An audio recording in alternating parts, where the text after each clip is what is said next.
Hi, boys and girls. My name is Teacher Jackie O. I'm going to take you to today's class. Can we start with a word of prayer? Let's pray. Our Father and our God, we come before you this morning. We give you thanks and we give you praise. Thank you for the gift of life. Thank you that we are living. We honor you and we bless your name. As we go through this class, we pray that, Lord, you'll minister to us in a way that pleases you. We give you praise and we give you glory, for it is in Jesus' name that we do pray and believe. Amen. Welcome, everyone. And our today's lesson is turning points of our lives. Turning points of our lives.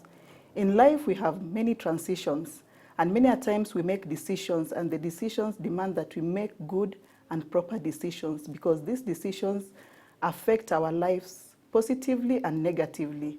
And when they affect our lives positively and negatively, they also affect our life, the present life, and our future life.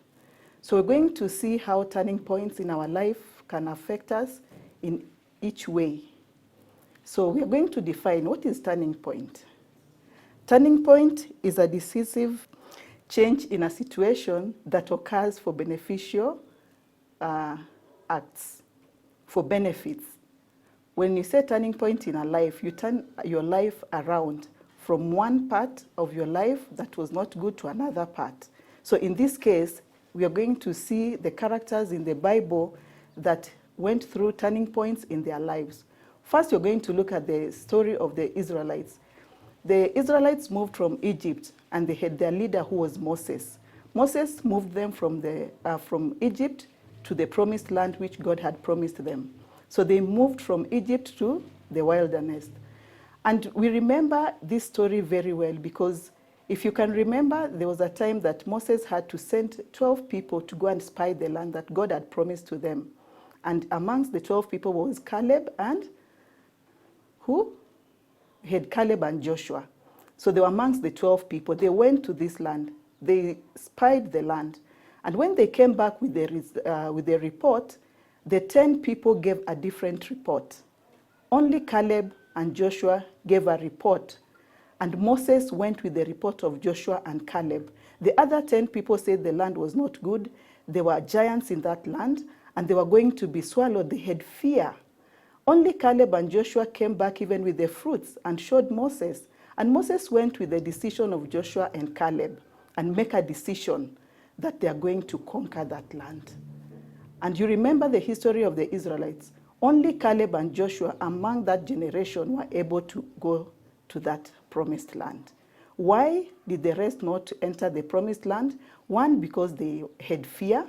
Two, because they disobeyed God. You remember at one point they had to even make the idols and started worshiping idols. And so they did not fear God. They disobeyed God. And because of the things that they made, the decisions that they made a negative impact in their lives, and so they never entered the promised land.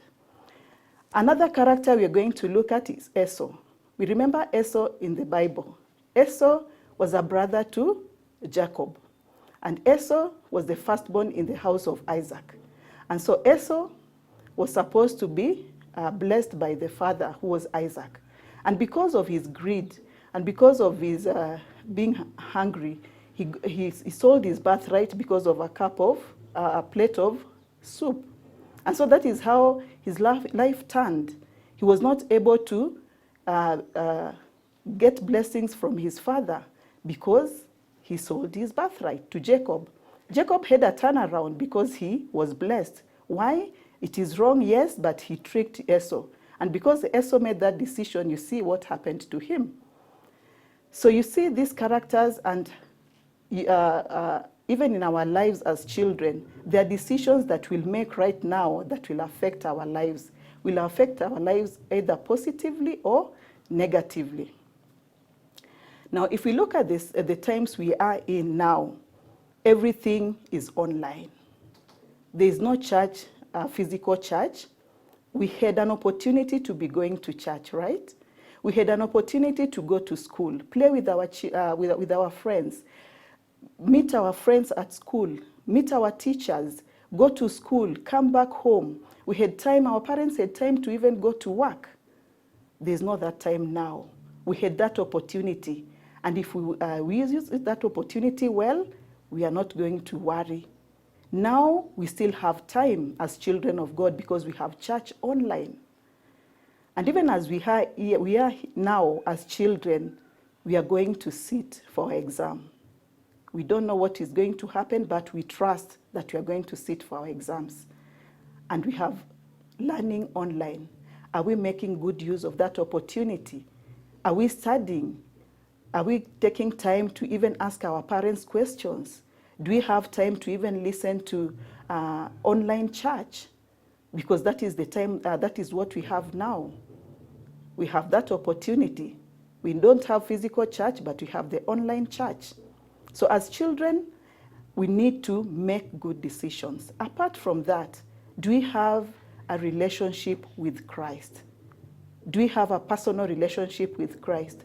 Not the God of our mother, not the God of our father, not the God of our parents, but our own relationship with Christ. Do we have that one? Yes, we still have an opportunity to have that with the online church. We are still able to have online. That is why we are speaking to you. And so I want us to make good use of the time that we have, the opportunity that we have in online learning, and more so, if we do not know Christ, it is an opportunity for us to give our lives to Christ. We are going to say this short prayer for those who are desiring to have a relationship with Christ, so that you give your life to Christ. You have a turnaround in your life. You have the turning point in your life, because God is able. In everything, God is able. In the situation that we are in right now, God is able. And so I want us to say this prayer for those who are desiring to give their lives to Christ. Pray after me. Dear Lord Jesus, I come before you this day. I know that I'm a sinner. I give my life to you, that Father, you'll forgive me my sins and write my name in the book of life. And I believe in my heart that you are Jesus and Lord. In the mighty name of Jesus, I do pray and believe. Once you have said that prayer, you are born again and you have Christ in your life. Our memory verse comes from the book of Ephesians 5:15-16. Be very careful how you live, not as unwise, but as wise, making the most of every opportunity, because the days are evil. So that is our memory verse for today. Before we end our lesson, let us pray. Our Father and our God, we thank you and we honor you. Thank you for speaking to us in a mighty way. Father, may you help us even to make good use of the opportunities that we have, because these days are evil. We honor you this day and we bless your name. We surrender everything unto your able hands, and we pray that you take total control of our lives, of our parents, of our teachers. We give you praise and we give you glory, for it is in Jesus' name that we do pray and believe. Amen.